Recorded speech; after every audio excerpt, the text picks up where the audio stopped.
V stranki Fokus Marka Lotriča predlogu zakona o pomoči pri prostovoljnem končanju življenja nasprotujemo, ker globoko posega v temeljne civilizacijske standarde spoštovanja človekovega življenja.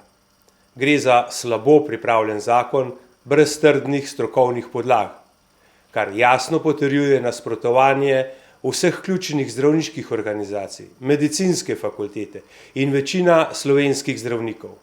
Ti opozarjajo, da bi zaradi množičnih ugovorov vesti, po ocenah kar 90%, bolniki v najtežjih trenutkih ostali brez zdravnika, ki mu zaupajo. Zakon pa obenem prinaša nova pravna tveganja za zdravstveno osebje, ki je že danes na robu zmogljivosti. Slovenija nima urejene paliativne in dolgotrajne oskrbe.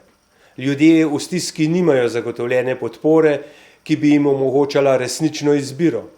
Imamo le eno hišo hospica, ki preživi skoraj z donacijami, zato odpiranje razprav o tako skrajnih ukrepih ni odgovorno, ampak neetično. Najbolj ranljivi, starejši, hudo bolni, invalidi in socialno osamljeni bi bili prvi izpostavljeni pritiskom, tihi prisili občutku, da so breme. Če paliativa ni dostopna, odločitev za smrt ni izraz svobode, ampak posledica stiske.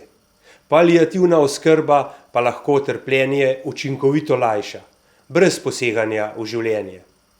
Vsako človeško življenje je nedotakljivo in neutovljivo, vse do naravne smrti.